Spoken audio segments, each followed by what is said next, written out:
Olá, minha deusa da vida real, seja muito bem-vinda aqui. Eu sou Palmira Margarida, especialista em mitologias, emoções femininas e te ensino a viver de forma autônoma e potente todos os dias no corre da vida real, sem firulas, sem gourmetização, através de práticas e rituais antigos adaptados para a mulher moderna. Sim, eu estudei tudo isso, adaptei para você poder viver de forma deusa nesta bagaça aqui, nesta vida real, que é o que a gente vive. Nessa semana eu vou te ensinar a criar o seu próprio caminho para se tornar uma mulher autônoma e potente todos os dias, no meio desse caos aí mesmo, no meio da sua roupa suja, do escritório bagunçado. Às vezes o escritório e a sala são até juntos mesmo, né, mana? Vai ser no meio desse caos mesmo, porque você vai descobrir que a cocriação, a energia da cocriação, ela necessita de caos para acontecer. Não é na vida perfeitinha, não. Eu vou te mostrar com provas e estudos como é que isso funciona. Você pode estar se perguntando aí, mas como é que isso funciona? Isso existe? Existe. Eu vou te comprovar aqui, tá? Como? Com documentação, com comprovação científica, porque afinal de contas eu estudei isso e estou estudando já tem 15 anos. Aqui é jogo para mulher adulta, a menina birrenta ou mimada, ou aquela que é a santinha, que precisa sair do lugar de vítima, porque muitas vezes a gente é vítima sim, só que pra gente sair a gente precisa falar eu sou e eu vou sair. Essa narrativa você vai precisar abandonar. A gratiluz, a de agradar os outros, amar todo mundo incondicionalmente, parecer super galera o tempo todo, ser doce para ter um feminino mais equilibrado. Para já, para tudo, para de ser louca, tá? Porque a senhora nasceu para ser poderosa e esse poder e essa transformação precisa começar hoje, senão a senhora também não teria parado aqui. Você é uma potência, você é uma força da natureza, você é poderosa e nasceu para viver esse poder. E o seu poder, ele vai começar hoje. Para você materializar os seus desejos, você vai ter que se retirar dessas crenças que te prendem, te silenciam, te colocam numa redomazinha, sabe? E que a senhora vive iludida. Já ouviu falar daquele livro da Blavatsky, Easy Sem Véu? Pois é, tirar esses véus da ilusão da boa moça, tá? Da moça que agrada todo mundo o tempo todo, que fica nesse papelzinho, isso aí vai acabar hoje. E aí, você tá pronta para ser esse mulherão potente que a senhora tanto almeja ser? Se não tiver, bora si mesmo, porque pronto a gente nunca tá, né? A gente acha que a gente nunca tá, mas a vida a gente faz fazendo mesmo. E você acabou de encontrar a sua tribo, então bora lá, porque a gente vai fazer acontecer. Esses 3 encontros eu vou te passar um conhecimento antigo, que foi apagado e que eu adaptei para os dias atuais. A gente vai começar na aula de hoje com os 3 erros mais comuns que cometemos quando a gente quer co-criar e sermos potentes. Na próxima aula, eu vou te mostrar os passos para sair desses 3 erros através de sabedorias antigas de potência feminina. Olha que bacana. E na última aula, eu vou te contar as deusas que tem dentro de você para ativar esse seu poder, essa sua potência. Hoje eu tô aqui sendo autônoma, sendo potente, sendo plena todos os dias, mas nem sempre foi assim. Eu percorri um caminho e a transformação não veio do dia para a noite em um passe de mágica, não. Não veio assim a Cinderela que virou uma abóbora, teve um... Não. Foram anos muito desafiadores, com momentos difíceis. Eu não significa que hoje eu não sofra, né? Minha vida não é perfeita. A diferença é que hoje eu sei o caminho de saída do inferno. São as filhas de Hécate, de Perséfone, assim são as deusas da vida real. A nossa vida não é perfeitinha e nunca vai ser, não é para ser. Só que a gente é deusa justamente por quê? Porque a gente sabe viver no caos. Não é sobreviver, não. É viver no caos com categoria. Você vive de forma plena.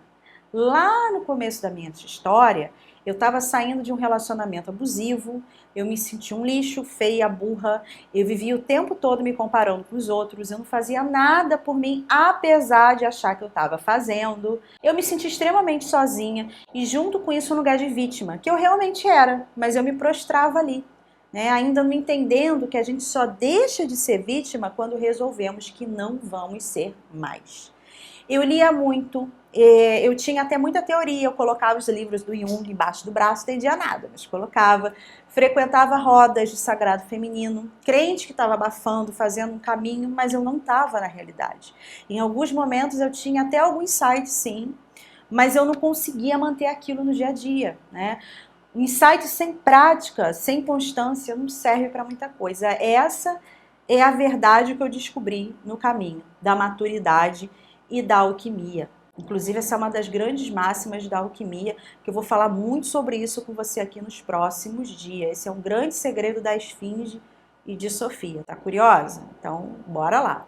Então, o que eu percebi é que passar por um ritual de pepecas brilhantes ou coisas muito estonteantes, né? Mulheres de saião, flores na cabeça, todo mundo dizendo que se ama, né? Parece festa de bêbado às vezes. Todo mundo bêbado dizendo que ama. No momento, pode dar um gás sim. Mas depois eu voltava para minha vida pequena, sem brilho, a vida voltava, né? Voltava a vida, o corre do dia voltava. E eu via que eu não era deusa na vida real. Essa frase, seja deusa na vida real, vem daí. Eu quero ser deusa na vida real.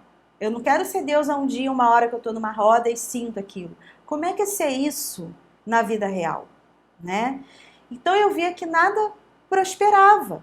E nada prospera se você não tem constância. Constância e prazer são duas máximas da alquimia que você vai aprender nos próximos dias e que elas não aparecem muito nos livros que nós estamos acostumadas a ler.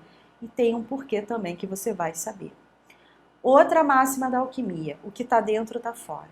E eu estava apenas frequentando lugares com pessoas iguais a mim. Por quê? Porque o que está dentro está fora. E essas pessoas, assim como eu, elas não saíam do lugar, né? Não estavam fazendo uma transformação realmente interna.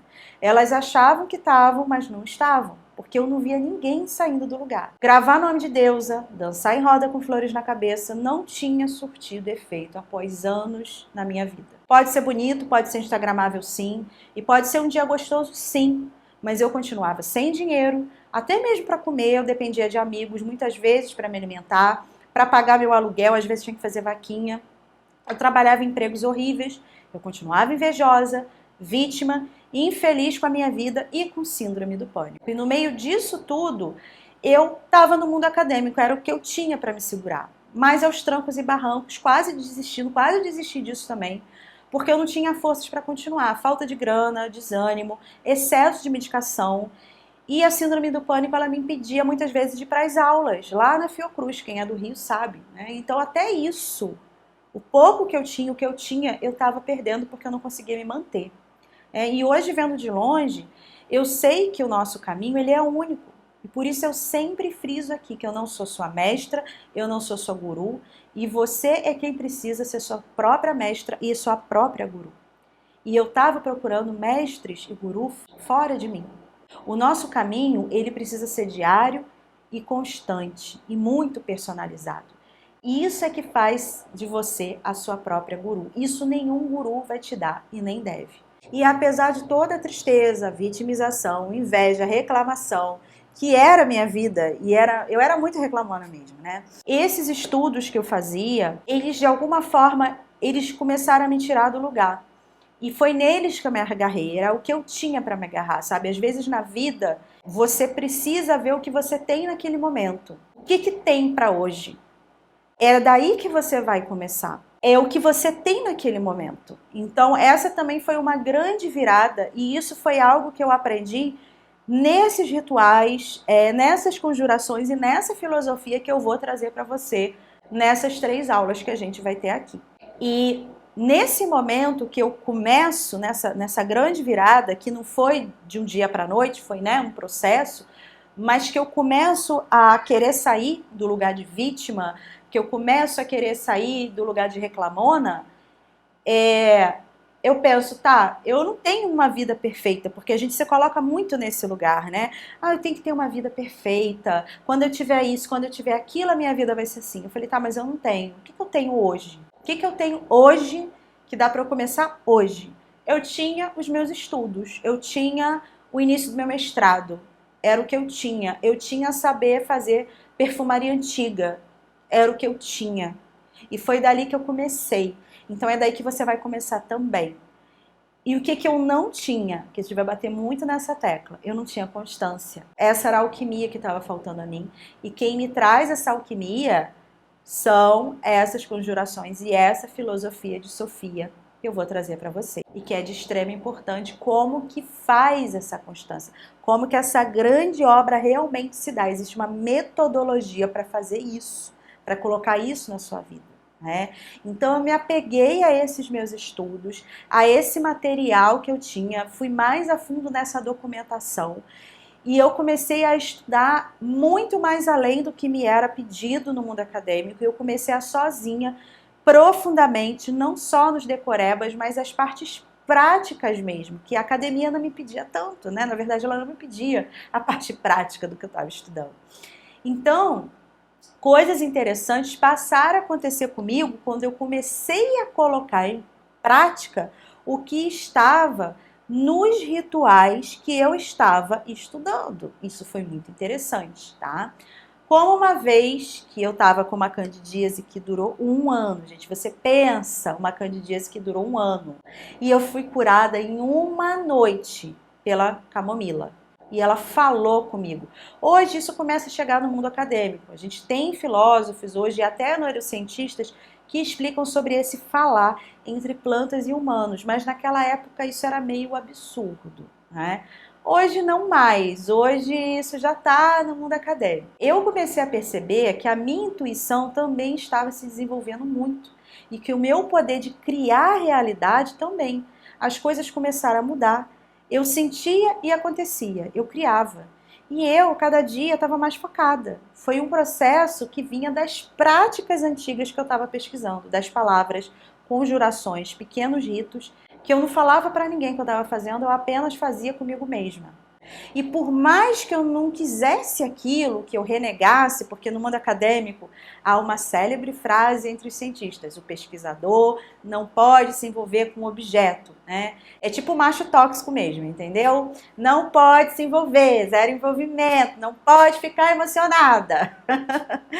E aí ferrou, por quê? Porque eu estava mexendo com aquilo e eu já estava emocionada. Então, eu não estava tendo uma escolha. Aquelas deusas, aqueles rituais, práticas, conjurações, filosofias esquecidas, pareciam que eram ondas de transbordamento e que estavam entrando dentro de mim e me invadiam, me inebriavam, e eu já estava tomada por elas em algum ponto, completamente envolvida, sem querer, porém no fundo já querendo, porque aquilo já estava completamente me transformando. E daí eu saí da relação abusiva, eu parei de me culpar por crenças dessas de ter que amar família, honrar fulano, honrar pai e mãe, honrar as crenças dessas pessoas, de que dinheiro é ruim, né? Só pensa em dinheiro. Eu falava muito isso das pessoas. Ai, fulano só pensa em dinheiro. Mas porque no fundo era inveja, porque eu queria ser próspera também. Só que eu não me permitia por causa das crenças familiares, né, de ser uma mulher bondosa, honrada e humilde, a humildade muito ligada com a miséria, né? E aí eu comecei a focar no meu trabalho, em ganhar dinheiro e ser autônoma financeiramente, porque Sofia, que a gente vai ver, ela mexe com o quê? Com autonomia financeira, autonomia emocional. A gente fala muito de Maria Madalena. Maria Madalena está completamente ligada a Sofia. Sofia, ela era a grande deusa, foi a grande deusa e é de Maria Madalena. Maria Madalena era uma figura histórica, não é uma deusa. E o que Sofia traz? Autonomia. Então, Maria Madalena não pregava que o seu feminino tem que ser equilibrado, você tem que ser doce, nada disso. Ela prega autonomia financeira, autonomia afetiva, autonomia emocional, tanto que Maria Madalena era uma mulher rica, tanto que todas essas sacerdotisas que cultuavam Sofia, elas eram mulheres ricas, né? E elas eram consideradas prostitutas, sim, naquela época, porque mulheres ricas, mulheres autônomas financeiramente, emocionalmente, que não se casavam, né? Ou que se casavam, mas ficavam em paridade com o cônjuge delas, eram vistas como mulheres prostitutas, eram vistas como mulheres erradas, errantes. E não como uma mulher como ela deveria se comportar, ou como a gente diz hoje, né, uma mulher de valor, ainda a gente usa ainda esse termo. Quanto mais eu estudava, adentrava nessa documentação antiga, nesses rituais, mais eu começo a ficar o quê? Autônoma, em vários níveis. Então, eu comecei a fazer perfume, eu já fazia já trabalhava com perfumaria antiga, eu começo a aprender com isso, eu crio uma rotina de constância para mim, de prática. Eu comecei a brilhar, eu comecei a subir aos poucos. Então a menina vítima, ela foi ali dando lugar para a mulher poderosa. E que para muitos, e até muitas mulheres, passou a ser uma arrogante, uma nariz em pé. E eu realmente estava focada na alquimia interna, e me transformar de chumbo para ouro. E ela, Sofia, me chamava. Quem é essa Sofia? Em breve eu falo mais dela para você aqui. Eu não poderia, diante dessa força, que já não era mais racional, que não é mais racional, e nem por isso menos importante, pelo contrário, simplesmente fazer uma tese de doutorado e deixar numa gaveta da biblioteca na universidade pública. Eu tive acesso a todo esse conhecimento, eu pude ver a força disso, coloquei em prática, e hoje eu entendo que quem chega até mim é porque está buscando por esse conhecimento, de alguma forma. E é por isso que eu estou disponibilizando essas 3 aulas exclusivas para você conhecer essa forma de viver em poder. E aí, no meio desses meus estudos e dessa minha prática toda, eu também comecei a perceber os 3 principais erros que eu cometi. Na verdade, muitos erros, mas tiveram 3 erros que me fizeram perceber que atrapalharam muito o meu processo de chegar a aceitar, nem chegar na potência, mas até de aceitar a minha potência. Para a gente começar a falar sobre ser deusa na vida real, para você começar a poder adentrar nesse método prazer deusa, precisa ficar bem claro para você quais são esses 3 principais erros que nós cometemos e que nos atrapalham muito, mas muito mesmo. A aceitar que nós somos potentes, primeiro aceitar a nossa potência e a aceitar que a gente vai ser potente e começar a mexer com essa potência. Então eu vou te passar aqui os 3 maiores erros que você pode cometer na sua jornada de conhecimento e de empoderamento. Primeiro erro, hipervalorizar o mental, ao invés de olhar para o sensorial. Uma das grandes referências para as pessoas que buscam co-criar, materializar, se empoderar e se iniciam nesse mundo de desenvolvimento pessoal é esse livro aqui, O Segredo. E apesar de ser uma referência nesse assunto, ele não leva em consideração uma parte que é extremamente importante, quando o assunto é co-criar e materializar. Esse livro ele tem um enfoque muito grande no poder da mente. E essa abordagem ele é muito patriarcal. Nos ensinamentos de Sofia, você atrai o que você sente. O sentir, ele é inteligência intuitiva e erótica. Lembra que eu falei que o que eu estava sentindo era que a minha inteligência intuitiva estava aumentando e que isso estava me dando muito poder? E que esse algo que estava acontecendo dentro de mim, ele não era tão racional, mas que eu estava me sentindo muito poderosa. É isso que a gente chama de inteligência intuitiva ou inteligência erótica, que eu chamo de inteligência Sofia. E essas partes, elas não são nem ao menos citadas nesse livro. Justamente por quê? Por ele ter sido escrito num viés machista e moralista. Eles ignoram a parte feminina do divino, que é justamente a parte principal quando o assunto é cocriação.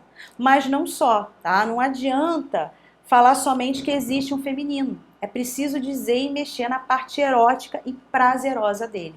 E isso para um livro ocidentalizado e tão moralista seria impossível de abordar.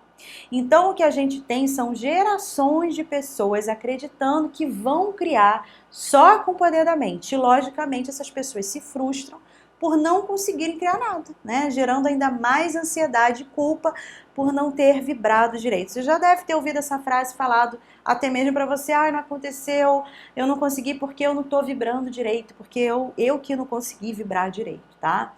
Mas só que nós não somos só um serzinho robotizado ou mecânico que vai criar algo só com a mente, com o pescoço para cima. Isso é uma ideia patriarcal ultrapassada e até industrial, se você for pensar. Parece até que você está dentro daquele filme, Tempos Modernos, em que está todo mundo que nem um robozinho numa fábrica apertando botões. A divindade ela não cria dessa forma. Ela é holística, ela é integral, é necessário o sistema inteiro, inclusive principalmente as partes renegadas pelo sistema patriarcal, como a intuição e o sensorial, que chamamos de inteligência intuitiva ou no mundo holístico, inteligência feminina. Nós somos um cálice inteiro e não só uma cabeça, apesar de muitos acharem que sim. Inclusive tem criatura aí que só pensa com a cabeça de baixo, não é mesmo? Mais uma vez, você não cria o que você pensa, mas o que você sente. E aí você precisa mudar o que você sente. Isso eu vou falar na aula de amanhã. Ah, Palmes, mas é só pensar em coisas boas. É claro que não. Para de ser louca. Olha a positividade tóxica aí. Até porque, se você se forçar a pensar positivamente o tempo todo sobre algo, não significa que você sente dessa forma. Há um jeito muito específico de você realmente mudar a sua forma de sentir para todo o sempre. Mesmo em momentos ruins. Mesmo quando você estiver triste, que tá tudo bem também, né? Esse será o nosso tema da nossa próxima aula. Segundo erro, a síndrome da iluminada. Será que você tá nela? Geralmente a síndrome da iluminada vem junto com o guru ou com o mestre. Você acha que alguém vai te falar algo e você vai se iluminar e para todo sempre, tá? Primeiro, a ideia aqui não é você se iluminar. É você ser potente e autônomo e co-criar coisas boas para você. Aqui a gente não está tentando criar um exército de iluminadas, até porque quem quer tanto assim se iluminar, nada de iluminado tem, né? Vamos combinar. Agora, vamos falar sério aqui. Se você ficar esperando um guru, um mestre, uma mestra, um oraculista te falar que vai vir uma coisa muito boa, extraordinária para você, que um dia a sua vida vai ser assim, vai ser assado e que aí sim você vai começar a fazer coisas extraordinárias, maravilhosas, que você vai ter um objetivo extraordinário de vida. Gente, isso não vai acontecer, porque aí você está abortando o seu presente para viver um futuro que nunca chega. Isso é uma síndrome da iluminada. Um dia que eu vou me iluminar, um dia que a minha vida vai se iluminar e que aí finalmente eu vou ser uma deusa, eu vou ser protagonista da minha vida. Primeiro, você está abortando o seu presente, que é justamente aonde não pode, isso não pode acontecer. E eu vou falar disso mais adiante. E segundo, que grande objetivo é esse que você tem na sua vida, que tem que esperar tanto, se o grande objetivo da sua vida é simplesmente você mesma, né? A iluminada, minha amiga, né? A iluminação, ela é no dia a dia, no meio desse caos mesmo. A deusa da vida real, ela entende que todos os dias eles são extraordinários, mesmo os que são ruins, que você considera ruim, mesmo os desafiadores. E essa é uma das ferramentas mais importantes da cocriação, que eu também vou abordar na próxima aula. Tá curiosa aí para saber como é que faz isso, né? Tentar ativar o poder da mente, ignorando o corpo, as emanações sensoriais, os dias desafiadores, é se colocar em crise de ansiedade e frustração na certa. Além de você se presentear com crises de enxaqueca e cabeça cansada. A gente só alcança o poder real quando ativamos a Sofia por inteiro, nossa inteligência intuitiva, sensual e erótica. Não adianta se iludir que você vai ganhar uma pílula mágica, que um guru vai vir, uma roda num dia mágico e vai fazer com que você se torne a mulher que você sempre sonhou. Até porque quanto mais você se torna, mais você se tornará, entende? Não tem um caminho final. O caminho da potência ele é um transbordar, não tem um caminho final. Agora eu vou te falar o último erro. Não colocar em prática, se encher de leitura e achar que vai se iluminar por si só, né? Que você vai ler e vai entrar por osmose, a transformação ela vai acontecer só porque você lê um monte de coisa, tipo roupa que você joga na máquina e ela se lava sozinha. Não é assim que acontece, tá? Um bom exemplo disso é que você pode ler 1000 livros sobre educação física e bem-estar para o seu corpo e se você não se mover, não vai adiantar nada, não é mesmo? A sua coluna vai continuar doendo e você vai continuar sedentária. Assim também é o caminho do autoconhecimento e da mudança de vida. Não adianta só ficar na teoria, é preciso colocar em prática. Já diz a esfinge, adivinhas ou morre. Traduzindo, faça ou será devorada por si mesmo. E colocar em prática, minha amiga, não é decorar nome de cristal, não é decorar nome de deusa, nem acordar um dia e colocar em cima de você todos os cristais, acender todos os incensos da casa, né? Às vezes a gente faz isso e é bom, é um espadeio, é ótimo, mas isso não vai te transformar em potente e autônoma. Isso é um dia legal, é um dia de autocuidado, né? No máximo você vai fazer uma limpeza, os capirotos da casa vai sair tudo, né? Depois eles voltam, né? Mas a mudança mesmo, ela também não vem assim. Se você estiver aí falando agora, mas Palmas, eu não aguento mais uma lista de coisas para eu fazer. Não, é porque aqui não tem lista de coisas para fazer. Né? Isso é coisa também do patriarcado. Você não aguenta mais esse tipo de coisa porque isso é feito na obrigação, porque é chato, é sem prazer, é sem gozo, é sem transbordar. Né? Pronto, o sistema venceu a senhora, tá? E há sim uma forma de você cocriar corretamente, com 100% de eficácia, e ser autônoma e ser poderosa, sem precisar pagar de boazinha, de iluminada, principalmente sem fazer isso, porque isso só te atrapalha, tá? Sem precisar ficar cansando o seu cérebro, mentalizando o que você deseja, o principal. Sem ser mais uma coisa chata que você vai abandonar daqui a 3 dias, ou até uma teoria que você acha bacana, mas que você não vai ter coragem ou ter força de vontade para colocar em prática, porque simplesmente você tem visto tudo como uma obrigação. Mas o patriarcado, dessa vez, ele não vai te vencer. Mais uma vez, existe uma forma de viver e fazer, de co-criar, que é diferente de todas essas que você conheceu até hoje. E amanhã eu vou te falar, eu vou te contar essa sabedoria, por que ela foi silenciada e por que ela é revolucionária. Hoje você aprendeu sobre os 3 principais erros que cometemos quando a gente descobre e quer aplicar a cocriação, quando a gente descobre que a gente quer ser potente. Eu quero que você me conte aqui nos comentários qual desses erros você mais se identificou, onde você sente que está a sua maior dificuldade nesse momento. Me conta aqui nos comentários, vai ser muito importante para eu preparar uma aula final muito poderosa para você. Eu vou te contar nessa aula final qual é a deusa caótica para o seu momento e que vai te ajudar no seu momento presente, no que você tem agora. Eu e as deusas, nós te esperamos na próxima aula. Só vem!